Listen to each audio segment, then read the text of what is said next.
All right, guys, I just wanted to go over 5 different crazy trade scenarios involving Aaron Rodgers, Lamar Jackson, Justin Fields, and a few other really creative ones, and kind of react to 5 potential blockbusters that realistically could happen. Now, the compensation in some of these trades is a little bit off, but I did just want to talk about the percent chances each of these, have in terms of them actually happening and things like that, and what strategies should be at play for these teams when it comes to possibly the Packers trading Aaron Rodgers if he wants out. But first, the first thing I want to talk about, this Chicago Bears situation. Now, this was a trade, and I'll be honest, for the Bears, this has got to be very tempting. There's a few things I'm going to say about it, but you've got the Texans getting Justin Fields for I believe, the second overall pick, a future first round pick, a future second round pick, and a future third round pick. So if you're Chicago and you make this trade, you lose Justin Fields, but now you have the number 1 and number 2 overall picks along with a future first round pick from possibly the Houston Texans. Now let me first just say, I think the idea of trading Justin Fields at this point is ridiculous. As a young quarterback, he's proven a lot.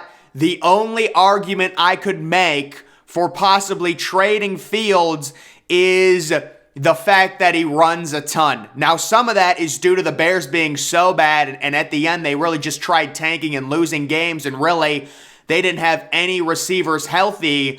But there is a concern with Justin, his willingness to run the ball. You simply can't do that every year in the NFL. You're going to get injured eventually if you run the ball at the rate Justin Fields ran in 2022, but I don't expect him to. I think he's a very underrated passer, and I've seen some people say that Justin Fields can't throw. Guys, I just think people don't know how to evaluate young quarterbacks. For you to say that that they should trade Justin Fields because he can't throw, there's been no opportunity. This is a Chicago Bears team that ran the ball 60 to 65% of the time. The receivers, just in general, it's a bad offense. So you have to give Justin Fields a legitimate chance with a healthy, better improved offensive line, with maybe another receiver. I think the trade for Chase Claypool was very stupid, but I understand the idea behind it, trying to get Justin Fields weapons. So I get the idea. It was a dumb trade. They should have traded the other second-round pick, not their own, for Chase Claypool, and they really screwed themselves because that ends up basically being the last pick of the first round being traded for Chase Claypool, who's going to be a free agent in a few years. It was not a good trade. But when it comes to this idea, if you're Houston, I don't know, that's a lot to mortgage. I think Houston is in a good spot right now.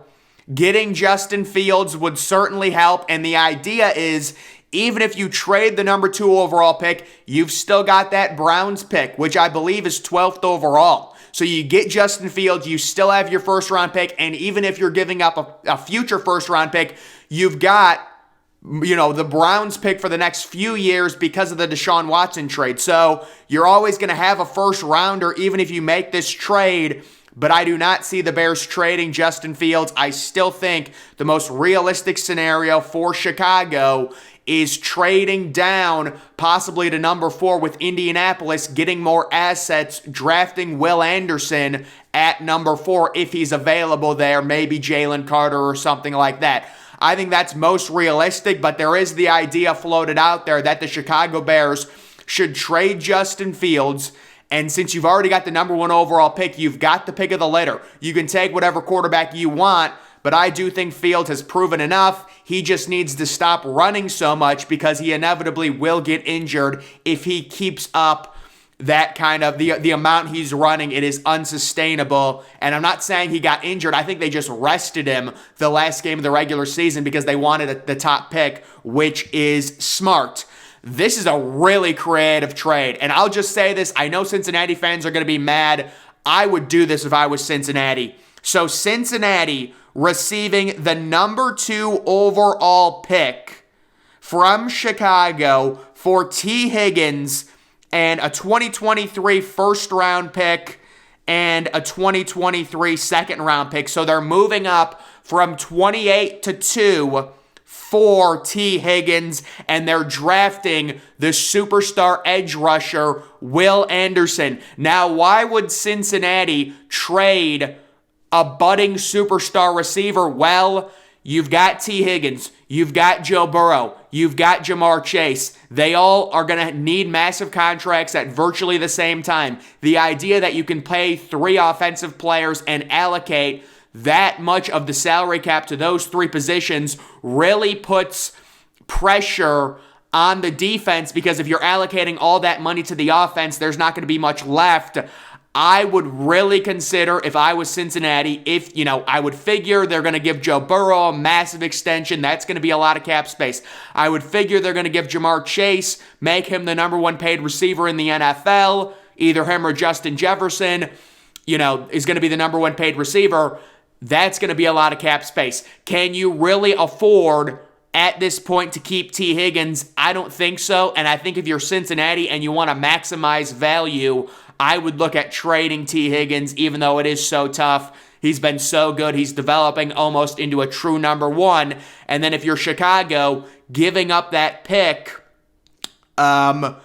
actually, this was before Chicago got the number 1 overall pick, So this would be the number 1 overall pick going to Cincinnati because this was the week before, right? It didn't update. The number 1 overall pick going to Cincinnati, and if you are Chicago, you still get back a first rounder, albeit it's a late first rounder, but you do get your franchise receiver that you can build around in T. Higgins. The reason I think Chicago rejects this trade offer is because they don't have their second round pick. So if you're giving up the number 1 overall pick, you're really hamstringing yourself in terms of you're not drafting until 28th, and then you don't even have the 32nd overall pick because you traded that for Chase Claypool. But if I was Cincinnati, man, it'll be interesting to see how they handle the whole Jamar Chase, T. Higgins, Joe Burrow dynamic. They all need new contracts at the same time. Do they splurge and give all of them new contracts?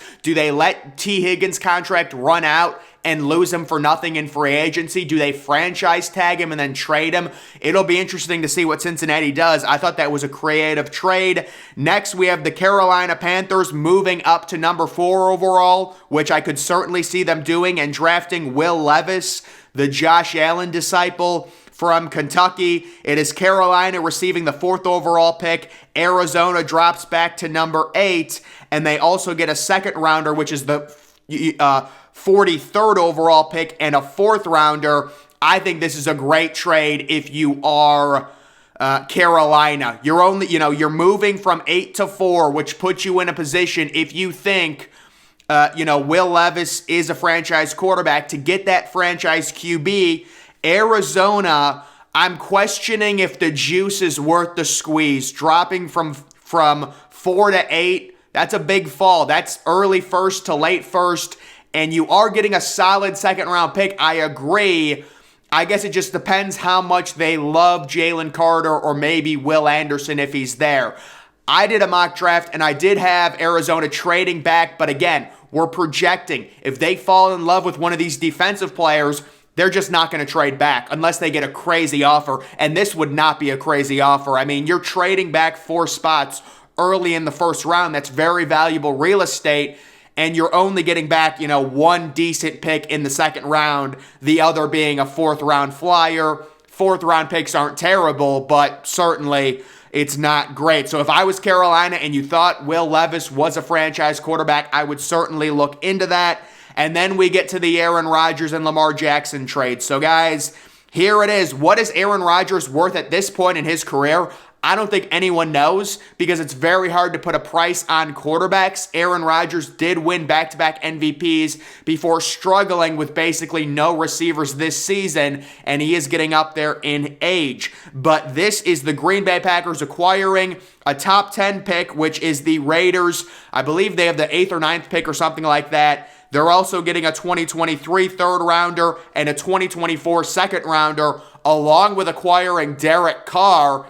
And then you would have a QB battle of Jordan Love versus Derek Carr for the Packers. Possibly the Packers using both of their first-round picks now that they just acquired another one from the Raiders to move up inside of the top 2 or 3 and drafting maybe Bryce Young or CJ Stroud, getting their future franchise quarterback with Aaron Rodgers being so old. And then you have the Raiders. I think it's a perfect fit. The Raiders roster, it's old. It's a reunion with Davante Adams. Maybe you try and bring back Josh Jacobs. You retool. You go heavy defense in the draft. And I think the Raiders need to really look into this. I would love to see Aaron Rodgers in Vegas for the last 2 or 3 years of his career, playing with Hunter Renfrow, Davante Adams, Darren Waller. You bring in another veteran receiver. Maybe you draft someone. You get a little bit better offensive line. Try and make it work there. Of course, they probably are going to have some salary cap issues. I believe they have Max Crosby under a massive contract. Davante Adams has a ridiculous contract. So I don't know if they'd actually be able to get Josh Jacobs back, but that is definitely a scenario where Aaron Rodgers needs to go to a team that has legitimate receiver options, and the Raiders certainly have that. Is Aaron Rodgers worth a top 10 pick at this point? Again, I don't know. I don't know how much teams value him. We don't know how long Aaron Rodgers wants to play. There's a lot of speculation that goes into it, but I do think the Raiders are a good pick for Aaron Rodgers. They're a dome team. It's fine with the weather. Aaron Rodgers is older. He's going to want that. And then you also have the situation surrounding maybe the Jets want to make a play for Aaron Rodgers. And guys, this is the Jets giving up 2 first-round picks. I don't think you can stomach doing that. For as good as Aaron Rodgers was, we don't know when he's going to retire. So the idea that you give up 2 first-round picks, I just don't see it. Certainly 1 first-round pick. The Jets at this point, they do have a really intriguing roster. They've got a superstar cornerback, Sauce Gardner. They've got the superstar receiver, Garrett Wilson. Breece Hall looked like an absolute beast before his injury. And you do have, Corey Davis, who's decent, kind of a bigger receiver. When he's healthy, Elijah Moore is kind of working in there as a solid possession receiver. So I'm intrigued in the Jets maybe getting their hands on Aaron Rodgers, but I wouldn't give up 2 first-round picks for it. And then here is the Lamar Jackson trade to the New York to the New York Giants, which is really an interesting dynamic. The Giants right now, their quarterback situation is really in flux.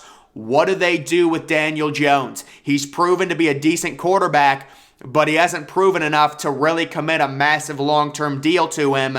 This is the Giants sending their 2023 first-rounder, 2024 first-rounder, 2025 first-rounder. This is a Deshaun Watson trade. That's what this is. It is the Baltimore Ravens franchise tagging Lamar to trade him for 3 first-round picks, and then maybe the Ravens, with that newfound draft capital, actually trade multiple first-round picks for an established, legitimate superstar quarterback of their own, because based on their roster, they're ready to win now. They've got a really good defense, or maybe they just trade and try and get a young quarterback and move up in the draft and maybe draft a Will Levis or something. This is all speculation, but the Giants, giving up 3 first-round picks for Lamar Jackson. Again, you look at what Deshaun Watson brought in, 3 first-round picks that, Lamar Jackson won an MVP. Now, Lamar Jackson does have some injury concerns, but that's kind of par for the course now with quarterbacks. It is tough because he's a running quarterback, but there is speculation that because Lamar Jackson doesn't have a big deal, he really, doesn't want to risk his body right now, in the playoffs and really go out there. And because this is a huge offseason for him, he wants to make sure he's healthy and he gets financial security. So it does make sense, but that trade there with the Giants, it is a fit. But again, what happens to Daniel Jones? Do they trade Daniel Jones, try and get some of the assets back if you're the Giants and you acquire Lamar Jackson? There's also the rumors about Lamar Jackson maybe going to Atlanta. That's one of the main other teams I've heard about for Lamar Jackson. If they do try and move on from him, that being the Baltimore Ravens, they were not sold on giving him a massive extension due to the injury concerns, and then he gets injured again this year. They may try and go a different route when it comes to their franchise quarterback. but maybe they just splurge and say, you know what, we'll give you all the money. I don't know. It's all speculation. I just wanted to go over 5 trades that possibly could happen this offseason that are really intriguing. But guys, that's going to do it for this video. Make sure you follow me on Twitter. Link to that's always in the description. I'm, of course, the Depressed Ginger. Thank you for watching.